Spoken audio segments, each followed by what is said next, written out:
Hello students, welcome to Magnet Brains. कैसे हैं आप सब? आई होप आप सब बहुत अच्छे से होंगे। My name is Neha Verma from magnet brains. So students, आज हम जो पढ़ने वाले हैं कक्षा 4 का हिंदी में पार्ट 14। यस स्टूडेंट्स, जो कि हमारा लास्ट पार्ट है, बिल्कुल लास्ट चैप्टर है ना स्टूडेंट्स। तो क्या नाम है हमारे इस पार्ट का आज का? मुफ्त ही मुफ्त। मुफ्त मतलब एकदम फ्री, मतलब कुछ पैसे ही नहीं देने पड़ेंगे उस चीज के। तो सोचिए मुफ्त ही मुफ्त क्या हो सकता है? आजकल मुफ्त में क्या मिलता है स्टूडेंट्स? आपको मैग्नेट ब्रेन्स पर पूरी स्टडीज मिलती हैं, है ना। तो चलिए हम ये पार्ट शुरू करते हैं, मुफ्त ही मुफ्त। यस स्टूडेंट्स, तो ये जो पार्ट है इसमें आपको एक कहानी बताई गई है, ठीक है। हम पूरी कहानी पढ़ेंगे, फिर मैम आपसे कुछ क्वेश्चंस पूछेंगी कहानी से रिलेटेड। तो कहानी ध्यान से सुनिए, हम रीड भी करते जाएंगे और समझते भी जाएंगे। ओके स्टूडेंट्स, तो चलिए। एक दिन भीकू भाई, माने इस कहानी में जो किरदार हैं, जो व्यक्ति हैं, उनका नाम क्या है? भीकू भाई। क्या नाम है? भीकू भाई, ठीक है। तो एक दिन भीकू भाई का मन नारियल खाने का हुआ। तो क्या हुआ एक दिन भीकू भाई का मन? नारियल खाने का। ताजा मुलायम कसा हुआ शक्कर के साथ। माने उनको स्वाद भी आ गया नारियल का, मुलायम मुलायम कसा हुआ और शक्कर के साथ, ठीक है। क्या आपने खाया कभी ऐसे नारियल? उसके बारे में सोचते ही भीकू भाई ने अपने होठों को चटकारा। तो भीकू भाई सोच भी रहे थे, अरे वाह, ऐसा मीठा मीठा नारियल खाने को मिल जाए तो मजा ही आ जाए। वाह, क्या मीठा मीठा सा स्वाद होगा। माने सोचते सोचते उन्हें मुंह में पानी आने लगा। किसके बारे में सोचते सोचते? नारियल के बारे में, ठीक है। तो कहानी की शुरुआत कहां से होती है कि भीकू भाई नाम के एक व्यक्ति हैं, उन्हें नारियल खाने का मन हुआ, ठीक है। फिर क्या हुआ? लेकिन एक छोटी सी समस्या थी। अब खाने का तो मन हुआ भाई, लेकिन एक समस्या भी थी। घर में तो एक भी नारियल नहीं था। माने भीकू भाई के घर में तो एक भी नारियल नहीं था। ओहो, अब मुझे बाजार जाना पड़ेगा। उन्होंने अपनी पत्नी लाभू बहन से कहा। तो लाभू बहन कौन है उनकी? लाभू बहन उनकी पत्नी है। अब देखिए, भीखू भाई और लाभू बहन, ठीक है। अब सोचो आप कि ये भाई और बहन कहां लगाते हैं, कौन सी जगह में लगा के बोलते हैं? सोचते रहिए, ठीक है। तो भीखू भाई की पत्नी कौन थी? लाभू बहन, ठीक है। तो उन्होंने अपनी पत्नी लाभू बेन से कहा। लाभू बेन अपने कंधे उचका कर बोली, खाना है तो जाना है। एक समस्या और थी। अब क्या हुआ? उन्होंने अपनी पत्नी से पूछा, क्यों भाई, नारियल है क्या घर में?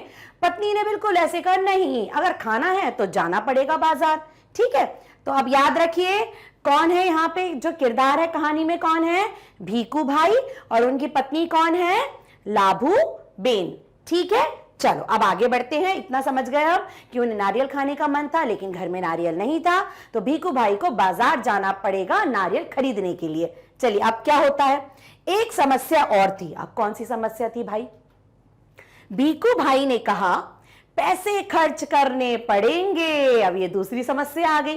पहली समस्या ये थी कि घर में नारियल नहीं था, उसके लिए बाजार जाना पड़ेगा।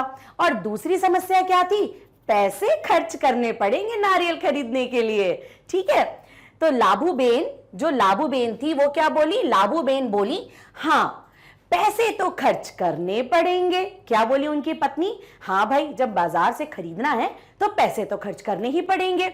अब तक तो तुम्हें पता लग गया होगा कि भीकू भाई जरा कंजूस थे। तो ये चीज तो हम समझ गए, नारियल भी खाना है लेकिन पैसे खर्च नहीं करना। तो इसका मतलब क्या है? हम समझ गए कि भीकू भाई थोड़े कंजूस थे।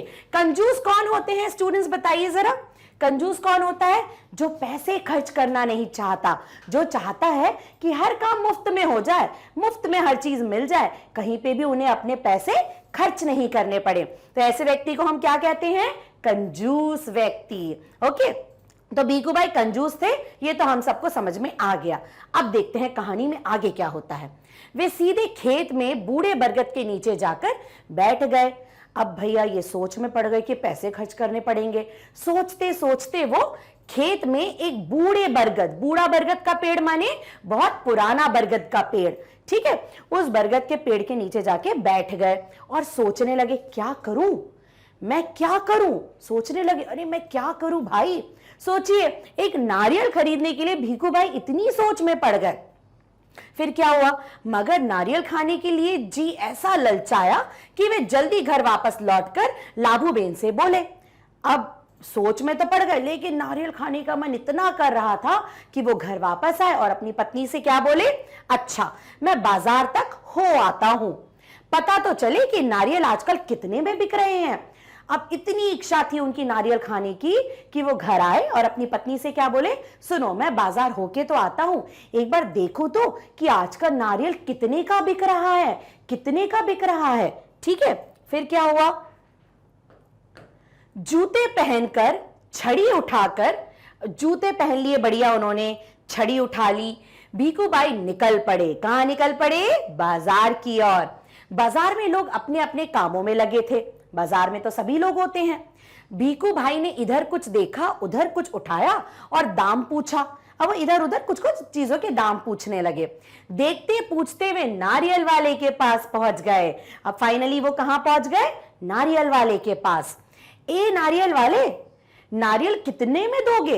अब उन्होंने पूछा कितने में दोगे नारियल। भीखू भाई ने पूछा, नारियल वाले ने कहा बस 2 रुपए में काका। तो कितने का नारियल बोला नारियल वाले ने, बस 2 रुपए का।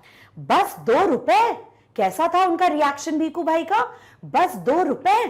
भीखू भाई ने आंखें फैलाकर कहा बहुत ज्यादा है, 1 रुपए में दे दो। भीखू भाई को 2 रुपए बहुत ज्यादा लगे। क्या कहा उन्होंने, 2 रुपए का नारियल बहुत ज्यादा है भैया, मैं तो इतने नहीं दूंगा, मैं 1 रुपए ही दूंगा इस नारियल के। फिर क्या हुआ, नारियल वाले ने कहा ना जी ना, 2 रुपए सही दाम। क्या बोला नारियल वाले, नहीं बिल्कुल नहीं, ना जी ना, 2 ही रुपए लूंगा, ले लो या छोड़ दो। ठीक है ठीक है, भीखू भाई बड़बड़ाए। अब नारियल वाले ने क्या बोला, बिल्कुल नहीं, 2 रुपए दाम है तो 2 रुपए ही लूंगा, उससे 1 रुपए भी कम नहीं लूंगा। तो क्या बोला फिर भीखू भाई ने, अच्छा तो बताओ 1 रुपए में कहां मिलेगा। अब क्या बोला भीखू भाई ने, ठीक है अच्छा भैया नहीं देना तो मत दो, लेकिन ये बताओ कि 1 रुपए में नारियल कहां मिलेगा। नारियल वाले ने कहा यहां से थोड़ी दूर जो मंडी है वहां शायद मिल जाए। मंडी क्या होती है स्टूडेंट्स, मंडी माने बड़ा बाजार, वहां पे बहुत ढेरों सब्जियां ढेरों चीजें आती हैं और वो फिर छोटे छोटे बाजारों में जाती हैं, ठीक है, और बाजारों से फिर हम खरीदते हैं, है ना। तो क्या बोला नारियल वाले ने, यहां से थोड़ी दूर एक मंडी है, क्या है, मंडी, आप वहां चले जाओ, हो सकता है वहां आपको 1 रुपए में नारियल मिल जाए। सो भीखू भाई उसी तरफ चल पड़े। अब भीखू भाई कहां चल पड़े, मंडी की ओर, क्योंकि उनको तो नारियल 1 रुपए में चाहिए था। फिर क्या हुआ, चलो देख लेते हैं, वे अपने आप से बोले, टहलने का एक मौका है और रुपए भर की बचत भी हो जाएगी। क्या कहा भीखू भाई ने, चलो भाई मंडी की ओर चल पड़े, टहल भी लेंगे और 1 रुपए की बचत भी हो जाएगी। ठीक है, तो देखो मन ललचाया नारियल खाने का, घर में नहीं थे, बाजार गए, बाजार में 2 रुपए के कारण मंडी की ओर चल दिए। फिर क्या हुआ आगे देखते हैं। खुशी से घुरघुराते भीखू भाई ने छड़ी को जमीन पर थपथपाया। मंडी में कोलाहल फैला हुआ था। अब क्या हुआ, वो मंडी पहुंच गए। मंडी में कोलाहल फैला हुआ था। कोलाहल माने बहुत शोरगुल, बहुत आवाजें आ रही थी मंडी में, ठीक है, व्यापारियों की ऊंची ऊंची आवाजें गूंज रही थी। बटाटा आलू, कांदा प्याज, ठीक है, गाजर गाजर गाजर, गोभी बंद गोभी। तो मंडी में ऐसी तेज तेज आवाजें चल रही थी क्योंकि व्यापारी ऊंची ऊंची आवाजों में अपना सामान, अपनी सब्जियां बेच रहे थे। ठीक है, माथे का पसीना पोंछकर भीखू भाई ने इधर उधर ताका।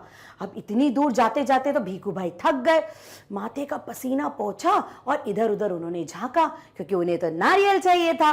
फिर क्या हुआ, नारियल वाले को देखकर पूछा, अरे भाई 1 नारियल कितने में दोगे। नारियल वाला दिख गया।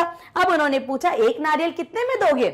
सिर्फ 1 रुपए में काका। तो क्या बोला नारियल वाले ने, सिर्फ 1 रुपए में दूंगा काका। नारियल वाले ने जवाब दिया, जो चाहो ले जाओ, जल्दी से। शू छे भाई मने, क्यों भाई क्या हुआ। भीखू भाई ने कहा, ये क्या है। स्टूडेंट्स, शू छे भाई, बताइए ये कौन सी भाषा का प्रयोग किया गया है? ना, अभी उत्तर नहीं देना, पाठ के आखिरी में मैम आपसे पूछेंगी कि भाई कहां लगाते हैं, बेन कहां बोलते हैं, और शू छे भाई ये कौन सी भाषा का प्रयोग हुआ है। ठीक है, सोचिए जब तक, नहीं तो मम्मा पापा से पूछिए स्टूडेंट्स। ओके, तो मैं इतनी दूर से आया हूं और तुम पूरा 1 रुपए मांग रहे हो। 50 पैसे काफी हैं, मैं इस नारियल को लेता हूं और तुम ये लो पकड़ो 50 पैसे। अब देखो भीकू भाई ने तो पलट गए वो। अब उन्होंने क्या बोला, नारियल वाला 1 रुपए में नारियल दे रहा था, भीकू भाई ने क्या बोला, नहीं भाई मैं इतने दूर से चल के आ रहा हूं, क्या तुम्हें 1 रुपए दूंगा, 50 पैसे रखो और नारियल दे दो। ठीक है, अब वो 50 पैसे में आ गए भीकू भाई। नारियल वाले ने झट भीकू भाई के हाथ से नारियल को छीन लिया और बोला, माफ करो काका, 1 रुपया या फिर कुछ नहीं। अब क्या किया नारियल वाले ने, नारियल यूं छीना उनके हाथ से और क्या बोला, बिल्कुल नहीं भाई, अगर आपको 1 रुपए में नारियल चाहिए तो लो, नहीं तो रहने दीजिए। फिर क्या हुआ, लेकिन भीकू भाई का निराश चेहरा देखकर बोला, बंदरगाह पर चले जाओ, हो सकता है वहां तुम्हें 50 पैसे में मिल जाए। बंदरगाह क्या होती है स्टूडेंट्स? बंदरगाह मतलब समुद्र का किनारा। ठीक है, वहां पे भी बड़ी बड़ी दुकानें लगती हैं। तो क्या बोला मंडी वाले, नारियल वाले ने, जो मंडी में जो नारियल वाला था, तो भीकू भाई थोड़े निराश हो गए जब 50 पैसे में नारियल नहीं मिला। तो क्या बोला नारियल वाले ने, भैया बंदरगाह पे चले जाओ, हो सकता है वहां पे 50 पैसे में नारियल मिल जाए। भीकू भाई अपनी छड़ी से टेक लगाकर सोचने लगे, आखिर 50 पैसे तो पूरे 50 पैसे हैं, वैसे भी मेरी टांगों में अभी भी दम है। पैरों को घसीटते हुए भीकू भाई चलने लगे। हर 2 कदम पर रुककर जेब में से बड़ा सफेद रुमाल निकालकर वे अपना पसीना पोंछने लगे। अब भीकू भाई कहां चल दिए, उन्होंने सोचा अभी भी मेरे पैरों में तो दम है, चलो बंदरगाह तक चलते हैं। पसीना पोंछते हुए, थकते हुए वो कहां पहुंच गए, बंदरगाह। फिर क्या हुआ, सागर के किनारे एक नाव वाला बैठा था। सागर माने वही समुद्र, ठीक है। तो सागर के किनारे एक नाव वाला बैठा था, उसके सामने 2-4 नारियल पड़े थे। ठीक है, अरे भाई एक नारियल कितने में दोगे, क्या पूछा भीकू भाई ने, ये एक नारियल कितने में दोगे? भीकू भाई ने पूछा, ये तो काफी अच्छे दिखते हैं काका, यह कोई पूछने वाली बात है, केवल 50 पैसे। नाव वाले ने कहा 50 पैसे। अब क्या हुआ, नाव वाले ने, जो वहां पे नाव वाला बैठा था, उससे भीकू भाई ने पूछा कितने का नारियल? क्या बोला नाव वाले ने, काका सिर्फ 50 पैसे का नारियल। अब इतने का ही नारियल तो चाहिए था भीकू भाई को। फिर क्या हुआ, भीकू भाई मानो हैरानी से हक्के बक्के हो गए। हक्के बक्के होना माने एकदम से बिल्कुल आश्चर्यचकित हो जाना। इतनी दूर से पैदल आया हूं, इतना थक गया हूं, और तुम कहते हो 50 पैसे। फिर भीकू भाई ने बोला, अरे भाई बाजार से मंडी, मंडी से बंदरगाह, इतनी दूर आया हूं, अभी भी मुझसे क्या तुम 50 पैसे लोगे? देखिए भीकू भाई कितने कंजूस थे ना स्टूडेंट्स। फिर क्या हुआ, मेरी मेहनत बेकार हो गई। ना भाई ना, 50 पैसे बहुत ज्यादा हैं, मैं तुम्हें 25 पैसे दूंगा। क्या बोला भीकू भाई ने, भैया 50 पैसे तो बहुत ज्यादा हैं, मैं तुम्हें 25 पैसे दूंगा, यह लो रख लो। ऐसा कहते हुए भीकू भाई झुक कर नारियल उठाने ही वाले थे। अब क्या हुआ, भीकू भाई 2 रुपए से 1 रुपए, 1 रुपए से 50 पैसे, 50 पैसे से कहां आ गए, 25 पैसे पे। क्या बोला भीकू भाई ने, भाई बहुत दूर से आया हूं, बहुत थक गया हूं, 25 पैसे ही दूंगा एक नारियल का। और बस पैसे देकर वो नारियल उठाने ही वाले थे कि क्या हुआ, नाव वाले ने कहा नीचे रख दो, बिल्कुल नीचे रख दो, मेरे साथ कोई सौदा वौदा नहीं चलेगा, मैंने कोई भाव ताव नहीं करूंगा मैं। थोड़ी देर बाद उसने भीकू भाई की ओर ध्यान से देखा और जरा ठंडे दिमाग से बोला, सस्ते में चाहिए, नारियल के बगीचे में चले जाओ, वहां ढेर सारे मिल जाएंगे, मनपसंद दाम में लो। अब क्या हुआ, नाव वाला थोड़ा सा, भीकू भाई निराश हो गए। तो नाव वाले ने थोड़ा उनकी तरफ ध्यान से देखा, सोचा वाकई में थक गया, इतनी दूर से आया है। तो नाव वाले ने खुद ने तो नहीं दिया सस्ता, क्या बोला, एक काम करो, नारियल के बगीचे में चले जाओ, जहां पे नारियल लगते हैं, वहां पे तुम्हें हो सकता है बहुत सस्ते दामों पे नारियल मिल जाए। अब देखिए कहां की बात आ गई, बाजार से बगीचे की। फिर क्या हुआ, भीकू भाई ने फिर अपने आप को समझाया, इतनी दूर आया हूं, अब बगीचे तक जाने में हर्ज ही क्या है। सच बात तो यह थी कि वे काफी थक चुके थे, मगर 25 पैसे बचाने के ख्याल से ही उनमें फुर्ती आ गई। अब भीखू भाई बहुत थक चुके थे भाई। बाजार, घर से बाजार, बाजार से मंडी, मंडी से बंदरगाह, बंदरगाह से कहां पहुंचे वो अब सीधे? अब वो पहुंचने वाले हैं कहां पे? बगीचा। तो कहां पहुंचने वाले हैं अब स्टूडेंट्स? वो पहुंचने वाले हैं सीधे नारियल के बगीचे में। तो भीखू भाई ने कहा भैया मेहनत तो कुछ भी चीज मुफ्त में तो नहीं मिलती, बगीचे में पहुंच ही जाता हूं। ये अपने आप को समझाते हुए भीखू भाई नारियल के बगीचे में पहुंच गए। वहां के माली को देखकर उससे पूछा यह नारियल कितने में बेचोगे? अब बगीचे में पहुंच गए और माली से पूछा कितने में नारियल बेचोगे? माली ने जवाब दिया जो पसंद आए ले जाओ काका, बस 25 पैसे का एक। अब माली ने क्या कहा? काका जो पसंद आए वो ले जाओ, बस 25 पैसे का एक। देखो कितने बड़े बड़े नारियल हैं। हे भगवान, 25 पैसे! पूरा रास्ता पैदल आने के बाद भी जूते घिस गए, पैर थक गए और अब पैसे भी देने पड़ेंगे। बड़ी मेरी बात मानो, एक नारियल मुफ्त में ही दे दो। हाँ देखो मैं कितना थक गया हूं। भीखू भाई को अब मुफ्त में नारियल चाहिए था। सोचिए स्टूडेंट्स, अब उन्हें 25 पैसे भी नहीं देने थे। माली ने क्या बोला? 25 पैसे दो और कोई भी नारियल ले लो। भीखू भाई ने सोच के क्या बोला? इतना थक गया हूं, जूते घिस गए, पैर थक गए, तो क्या अभी भी क्या मुझे पैसे देने पड़ेंगे? भाई एक काम करो, एक नारियल तो मुफ्त में दे दो, फ्री में। फिर क्या हुआ? भीखू भाई की बात सुनकर माली ने कहा अरे काका, मुफ्त में चाहिए ना, यह रहा पेड़ और यह रहा नारियल। क्या बोला माली ने? मुफ्त में चाहिए तो ये रहा पेड़ और ये रहा नारियल। पेड़ पर चढ़ जाओ और जितने चाहो तोड़ लो। क्या बोला भीखू भाई ने? मुफ्त में चाहिए ना, ये नारियल है, ये पेड़ है, ऊपर चढ़ जाओ, जितने चाहे तोड़ लो। वह नारियल की कोई कमी नहीं है, पैसे तो मेरी मेहनत के हैं। माली ने क्या बोला? पेड़ पे चढ़ जाओ, तोड़ लो। जो मैं 25 पैसे ले रहा हूं ना, वो अपनी मेहनत के ले रहा हूं, आपको तोड़ के देने के। सच, जितना चाहूं ले लूं। भीखू भाई तो खुशी से फूले ना समाए। यही तो चाहते थे भीखू भाई, नारियल मुफ्त में लेना। मेरा यहां तक आना बेकार नहीं गया। भीखू भाई ने तो यही सोचा। उन्होंने जल्दी जल्दी पेड़ पर चढ़ना शुरू कर दिया। पेड़ पर चढ़ते चढ़ते भीखू भाई ने सोचा बहुत अच्छे, अब भीखू भाई पेड़ पर चढ़ना शुरू हो गए। उन्होंने मन में सोचा मेरी तो किस्मत ही खुल गई, जितने नारियल चाहे तोड़ लूं और पैसे भी ना दूं, क्या बात है। भीखू भाई ने मन में सोचा अरे वाह, मेरी तो किस्मत खुल गई, जितने चाहे नारियल लूं उतने तोड़ लूं और पैसे भी ना देना पड़े। भीखू भाई ऊपर पहुंच गए। फिर वे टहनी और तने के बीच आराम से बैठ गए। अब क्या हुआ? वो ऊपर तो पहुंच गए और ऊपर पहुंचने के बाद टहनी क्या होती है? डंगाले, और तना, ठीक है, तो वो दोनों के बीच में जाके आराम से बैठ गए। फिर क्या हुआ? और दोनों हाथों को आगे बढ़ाने लगे सबसे बड़े नारियल को तोड़ने के लिए। अब बैठ गए, आराम से ऊपर चढ़ गए, सबसे बड़े नारियल को तोड़ने के लिए अपने दोनों हाथ आगे बढ़ाने लगे।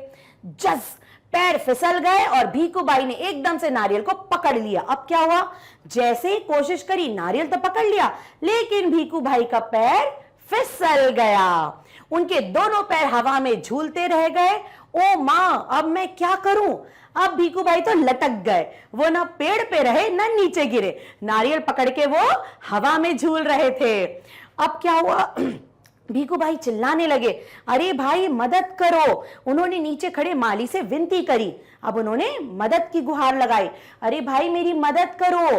किससे मदद मांगी उन्होंने? माली से। माली ने कहा वो मेरा काम नहीं काका, मैंने सिर्फ नारियल लेने की बात की थी, बाकी सब तुम्हारे और तुम्हारे नारियल के बीच का मामला है। पैसे नहीं, खरीदना नहीं, बेचना नहीं और मदद नहीं, सब कुछ मुफ्त।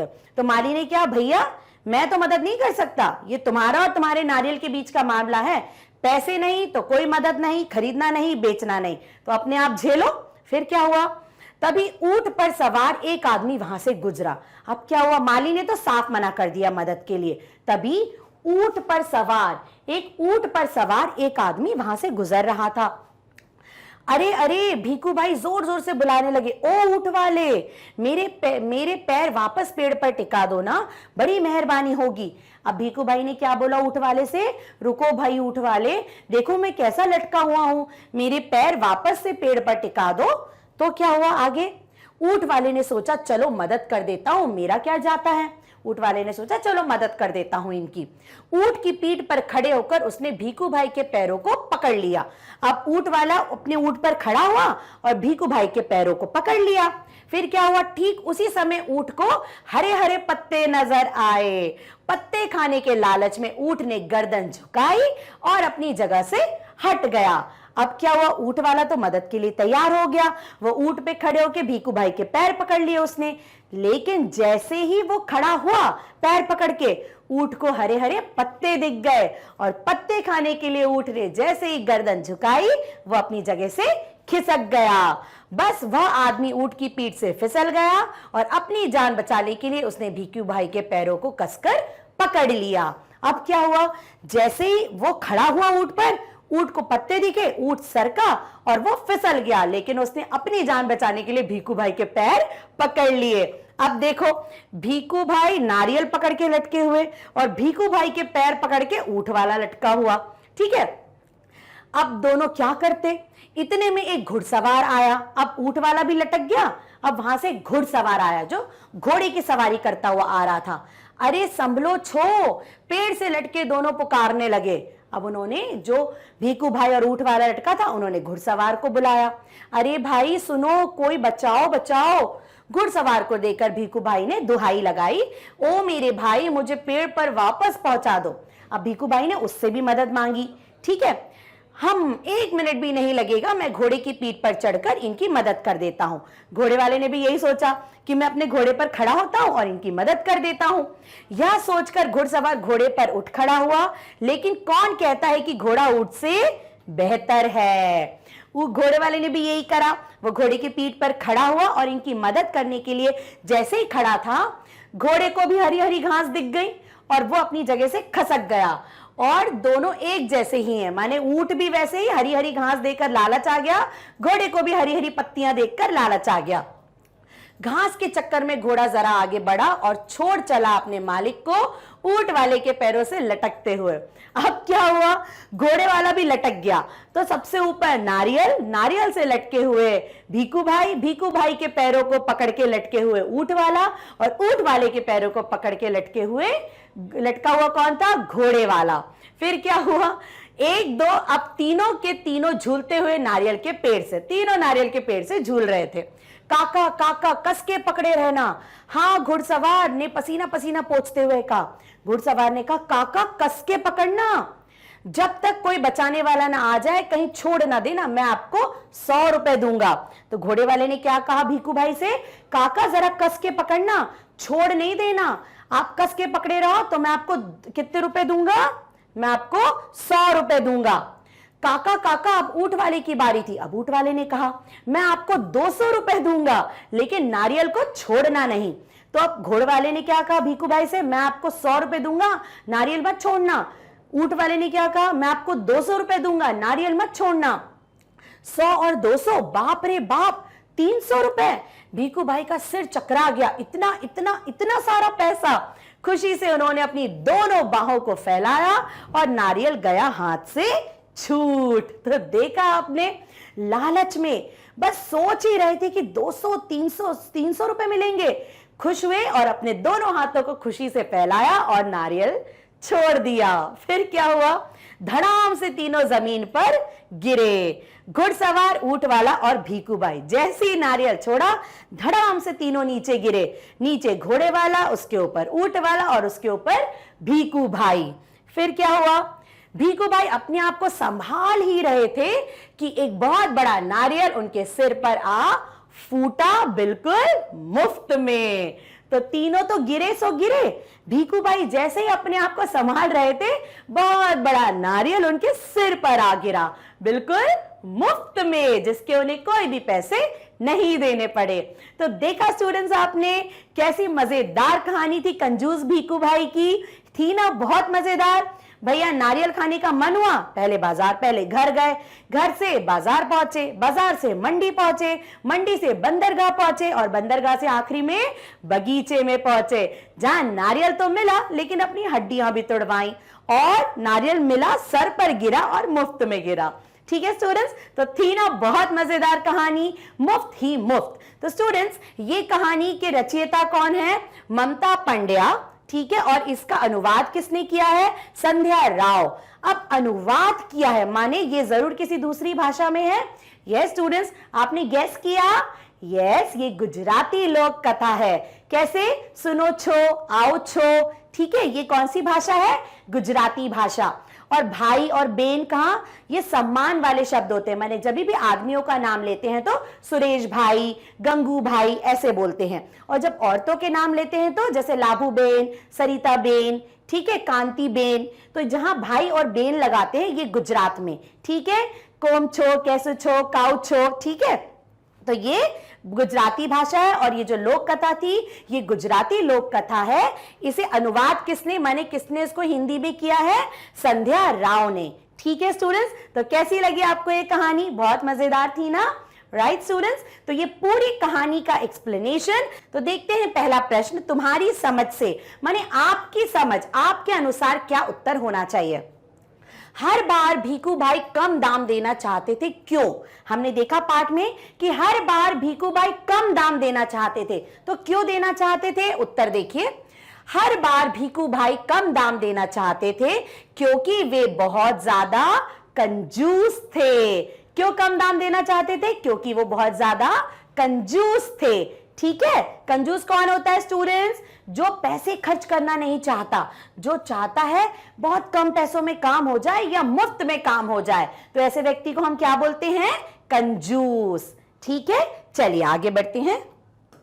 यस, हर जगह नारियल के दाम में फर्क क्यों था? अब हमने देखा बाजार में ज्यादा महंगा था, उससे कम मंडी में था, उससे कम बंदरगाह में था, सबसे कम बगीचे में था, तो हर जगह नारियल तो एक ही था, लेकिन उसका भाव अलग अलग क्यों था? ठीक है, तो देखिए उत्तर, जहां नारियल की खेती होती है वहां अर्थात नारियल के बगीचे में नारियल सबसे सस्ता मिलेगा। ठीक है, बाजार तक जाने में उसकी कीमत बढ़ती जाती है और बाजार में पहुंचते ही उसकी कीमत सबसे अधिक हो जाती है। समझ गए आप? जहां पे कोई भी चीज उगती है, उगाई जाती है, वहां पे उसके दाम सबसे सस्ता होता है, लेकिन बाजार तक पहुंचते पहुंचते उसकी कीमत बढ़ जाती है, क्योंकि जहां से उगाई गई है, खेत से बाजार तक जाने में उसको, जहां पे कैसे कोई हाथ में तो लेके नहीं जाएगा, गाड़ी या ट्रक में लेके जाएगा, पेट्रोल भी लगता है, इंसान की मेहनत भी लगती है, तो वो सारे पैसे भी जुड़ जाते हैं। ठीक है, इसीलिए हर चीज, चाहे वो नारियल हो चाहे कोई भी चीज हो, हर जगह भाव अलग अलग होता है। ठीक है स्टूडेंट्स, चलिए आगे बढ़ते हैं। क्या भीखू भाई को नारियल सच में मुफ्त में मिला? क्यों? क्या भीखू भाई को नारियल सच्ची में मुफ्त में मिला था और क्यों मिला था? देखिए, नहीं, भीखू भाई को नारियल मुफ्त में नहीं मिला। मिला था क्या? बिल्कुल नहीं मिला। इसे पाने के लिए उन्हें बहुत दूर पैदल जाना पड़ा, बहुत दूर पैदल जाना पड़ा, धूप में पसीना बहाना पड़ा, और अंत में तो वहां नारियल के पेड़ से गिर पड़े और उनके सिर पर एक बड़ा नारियल भी फूट गया। देखा आपने? क्या उनको मुफ्त में मिला? बिल्कुल मुफ्त में नहीं मिला। इतनी दूर पैदल चलना पड़ा उनको, पसीना आया, थक गए और आखिर में गिर भी गए और एक नारियल उनके सर पर भी फूट गया। तो क्या मुफ्त में मिला? नहीं मिला, बहुत सारी कीमत चुकानी पड़ी उनको, है ना स्टूडेंट्स? तो चलिए, समझ गए? ये उत्तर लिख लीजिएगा आप। आगे बढ़ते हैं। वे खेत में बूढ़े बरगद के नीचे बैठ गए। वे खेत में बूढ़े बरगद के नीचे बैठ गए। तुम्हारे विचार से कहानी में बरगद का बूढ़ा क्यों कहा गया है? तो अब बताओ, वे बूढ़े बरगद के पेड़ के नीचे बैठ गए थे, तो कहानी में बरगद को बूढ़ा क्यों कहा गया है? मैम ने आपको बताया था बूढ़ा क्यों कहा गया है बरगद को, क्योंकि वो बहुत पुराना बरगद का पेड़ था, है ना?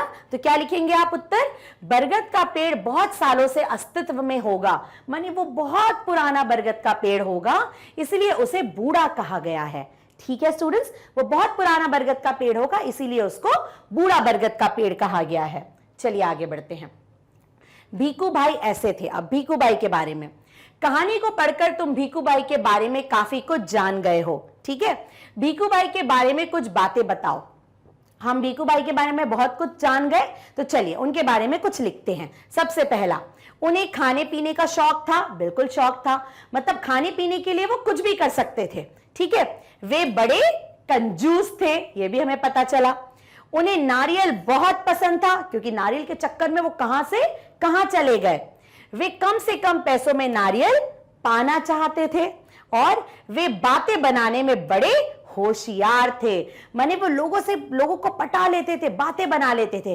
ठीक है, तो ये आप भीखू भाई के बारे में लिख सकते हैं। स्टूडेंट्स, अगर आप और कुछ भी लिखना चाहें जो आपको पाठ से पता चला हो तो वो भी आप लिख सकते हैं। ठीक है, ये बात तो भीखू भाई के बारे में बिल्कुल सच्ची है। ठीक है, चलिए आगे बढ़ते हैं। यस, कहानी जैसे जैसे आगे बढ़ती है कुछ चीजें बढ़ती हैं, ठीक है, और कुछ घटती हैं। बताओ इनको क्या हुआ, ये घटे या बढ़े?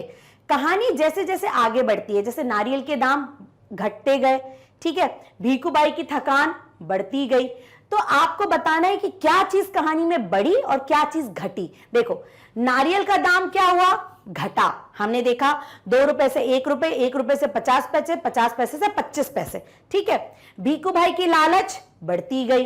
पहले वो 1 रुपए देना चाहते, फिर 50, फिर 25, तो उनकी लालच बढ़ती गई। रास्ते की लंबाई भी बढ़ गई, है ना। भीखू भाई की थकान भी बढ़ गई।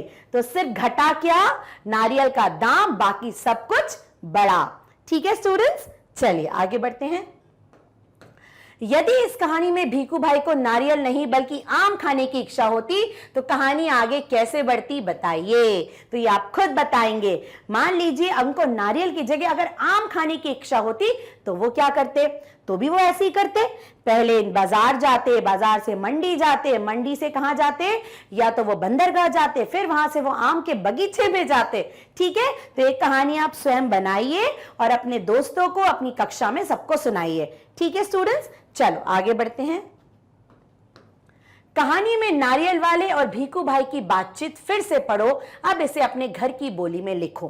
कहानी में भीखू भाई नारियल वाले के पास पहुंचे पहली बार, तो उनकी और भीखू भाई की बातचीत को एक घर वाली बातचीत में लिखना है। ठीक है, तो सबसे पहले, अरे भाई नारियल वाले, कितने का है एक नारियल? ये भीखू भाई ने कहा। बस 2 रुपए में अंकल जी। हम ऐसे ही बोलते ना, अंकल जी कितने का है? अंकल जी 2 रुपए का है। तो नारियल वाले ने क्या बोला? अंकल जी बस 2 रुपए में। उन्होंने क्या बोला था? नारियल वाले ने काका। काका मतलब भी अंकल जी होता है। ठीक है, तो क्या बोला भीखू भाई ने? बहुत ज्यादा बता रहे हो, 1 रुपए में देना है तो दे दो। फिर क्या हुआ? अरे नहीं अंकल जी, 1 रुपए में लेना है तो मंडी चले जाओ। तो नारियल वाले ने क्या कहा? नहीं अंकल जी, अगर 1 रुपए में चाहिए तो मंडी चले जाइए। कहां है मंडी? यहां से थोड़ी दूर है मंडी। ठीक है, वहीं जाता हूं। तो ये एक चालू भाषा में हमने पूरे नारियल वाले की और भीखू भाई की बात को हमने रख दिया। ठीक है स्टूडेंट्स, अब आगे बढ़ते हैं। शब्द की बात, शब्दों की बात। नाना नानी, पतीली पतीला। अब देखो, नाना क्या होता है? क्या होता है? आपका पुरुष लिंग है ना, और नानी क्या होता है? स्त्रीलिंग। ठीक है, तो पतीली पतीला, दादा दादी, पुल्लिंग और स्त्रीलिंग। ठीक है, पुल्लिंग माने जो पुरुष समुदाय जिसके अंदर आते हैं, दादा, पापा, भाई। ठीक है, और स्त्रीलिंग क्या होता है? मम्मी, नानी, दादी, चाची। समझ गए? तो पुल्लिंग माने पुरुष जाति, स्त्रीलिंग माने स्त्री जाति। ठीक है, तो ऊपर दिए गए उदाहरणों की मदद से नीचे दी गई जगह में सही शब्द लिखो। अब देखो, काका, काका पुल्लिंग है तो स्त्रीलिंग क्या होगा? काकी। मालिन, मालिन, और मालिन क्या हो गया? स्त्रीलिंग। और माली पुल्लिंग, माने पुरुष माली और स्त्री माली। ठीक है, मटका, मटका हो जाएगा पुल्लिंग। मटकी क्या हो जाएगी? स्त्रीलिंग। मटका, मटकी। देखो, मात्रा लग जाती है तो स्त्रीलिंग हो जाता है। ठीक है, आ की मात्रा लगती है तो पुल्लिंग होता है। दर्जी, ठीक है, दर्जिन। ठीक है, दर्जी क्या हो गया? पुल्लिंग, मतलब टेलर जो कपड़े सिलता है, और दर्जन माने जो औरत कपड़े सिलती है। ठीक है, टोकरी, टोकरा।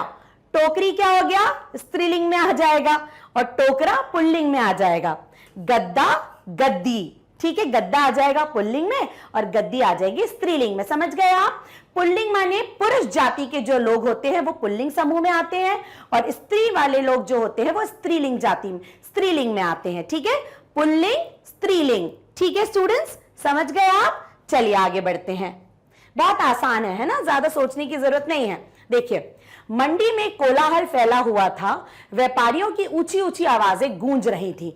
हमने देखा मंडी में बहुत शोरगुल था, बहुत कोलाहल फैला हुआ था, बहुत आवाजें आ रही थी। मंडी में क्या क्या बिक रहा होगा? हमने देखा था ना, मंडी में कुछ बिक रहा था, लोग ऊंची ऊंची आवाजों में बेच रहे थे। तो क्या क्या बिक रहा होगा? क्या होगा उत्तर?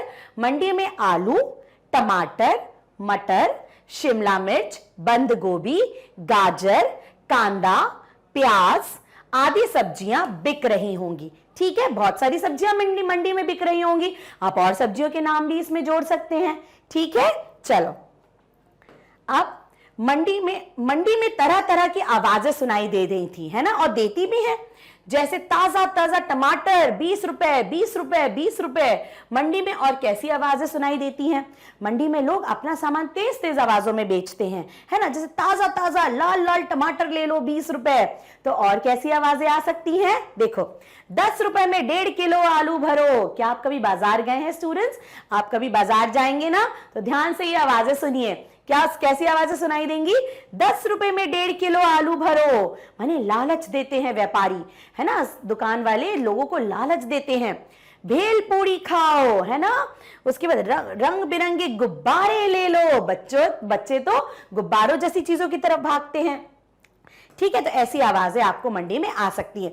और सुनिए बाजार जाकर और लिख लीजिएगा। ठीक है स्टूडेंट्स, अब देखो, और मैम को कमेंट करके भी जरूर बताइएगा। राइट स्टूडेंट्स, क्या तुम अपने आसपास की ऐसी जगह सोच सकते हो जहां बहुत शोर होता है? उस जगह के बारे में लिखो। अब आपको सोचना है कि आपके आसपास ऐसी कौन सी जगह है जहां पे बहुत शोर होता है। ठीक है, तो देखिए इसका उत्तर क्या हो सकता है? मेरे घर के नजदीक भवन निर्माण कार्य चल रहा है। भवन निर्माण कार्य माने घर बन रहा है। ठीक है, वहां से तरह तरह की कर्कश आवाजें आती रहती हैं।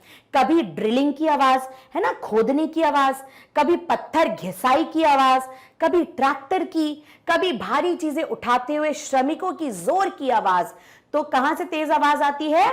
जब मकान बनता है कहीं पे तो बहुत सारी आवाजें आती है, बहुत शोर होता है ना, होता है ना, बिल्कुल ठीक है। तो ये उत्तर आप लिख लीजिए। इसके अलावा भी अगर आपको लगता है कि कोई ऐसी जगह है जहां से बहुत आवाजें आती हैं तो वो भी आप लिख सकते हैं। ठीक है, चलो आगे बढ़ते हैं। मुफ्त ही मुफ्त गुजरात की लोक कथा है। इस लोक कथा के चित्र में ऐसी कौन सी बात है जिनसे तुम्हें यह अंदाजा लगा सकते हो? अब मैम ने आपको बताया था आखिर में कि ये लोक कथा गुजरात की है, तो आपको कैसे पता चला कि ये गुजरात की लोक कथा है? देखिए उत्तर, इस लोक कथा के चित्रों में भीखू भाई का पहनावा दिखाया गया है ना। चित्रों में हमने भीखू भाई का पहनावा देखा कि वो क्या कपड़े पहने हैं। मंडी में बिक रही चीजों जैसे बटाटा, आलू, कांदा आदि से पता चलता है कि यह कथा गुजराती है। बटाटा, आलू, कांदा ये सब कहां बोलते हैं? गुजरात में बोलते हैं। तो इससे भी हम समझ गए, एक तो भीखू भाई के पहनावे से समझ गए, एक तो हम सब्जियों के नामों से समझ गए। पुरुष के नाम के साथ भाई लगा था और महिला के नाम के साथ बेन लगा हुआ था। ठीक है, इससे भी अंदाजा लगाया जा सकता है कि यह गुजरात की लोक कथा है, क्योंकि गुजरात में आदमियों के साथ मतलब उनको सम्मान देने के लिए उनके नाम के साथ भाई लगाते हैं और औरतों को सम्मान देने के लिए उनके नाम के साथ बेन लगाते हैं। सरिता बेन, कांति बेन, ठीक है, रानी बेन, ठीक है, और आदमियों के साथ रामू भाई, भीकू भाई, ठीक है, ऐसे। ओके स्टूडेंट्स, तो इस तरह से हम समझ गए कि ये गुजरात की लोक कथा है। ठीक है, आगे देखिए, गुजरात में किसी का आदर करने के लिए नाम के साथ भाई या बेन जैसे शब्दों का प्रयोग होता है। तेलुगु में, तेलुगु भी एक भाषा है, तेलुगु के नाम में आगे गारू और हिंदी में जी जोड़ा जाता है। हम बोलते हैं ना मधुरा जी, सोनिया जी, रामू जी, ठीक है, तो ये आदर से बोला जाता है, सम्मान दिया जाता है। तुम्हारी कक्षा में भी अलग अलग भाषा बोलने वाले बच्चे होंगे, आपके साथ भी अलग अलग भाषा बोलने वाले बच्चे होंगे। पता करो और लिखो कि वे अपनी भाषा में किसको आदर देने के लिए किन किन शब्दों का इस्तेमाल करते हैं। तो ये आपका काम है। आपकी कक्षा में अलग अलग भाषा बोलने वाले बच्चे होते होंगे, मराठी, गुजराती, ठीक है, तमिल, कन्नड़, तो उनसे पूछो और एक दूसरे के साथ बातचीत करो कि कौन कौन सी भाषाओं में सम्मान देने के लिए कौन से शब्दों का प्रयोग किया जाता है और उसकी एक सूची बनाओ। ठीक है स्टूडेंट्स, और मैम को भी कमेंट में जरूर बताइएगा। राइट स्टूडेंट्स, तो यहां अब खत्म होता है हमारे पाठ 14 का अभ्यास। क्या था हमारे पाठ का नाम? मुफ्त थी मुफ्त, जो कि एक गुजराती लोक कथा थी। ओके स्टूडेंट्स, तो ये पूरा अभ्यास आपको मैग्नेट ब्रेन पर मिल जाएगा। कैसे मिलेगा आपको? मैग्नेट ब्रेन के या तो यूट्यूब चैनल से, या वेबसाइट के थ्रू, या मैग्नेट ब्रेन के ऐप के थ्रू। ओके, और बिल्कुल फ्री में मिलेगा। आप पूरा एक्सप्लेनेशन, पूरी वीडियो, सब कुछ यहां देख सकते हैं, जिसका आपको कोई भी पेमेंट नहीं करना है। ओके स्टूडेंट्स, तो बस वीडियोस देखते रहिए और अपनी पढ़ाई, अपनी स्टडीज को स्ट्रॉन्ग करते रहिए। राइट स्टूडेंट्स, चलिए बाय बाय, टेक केयर।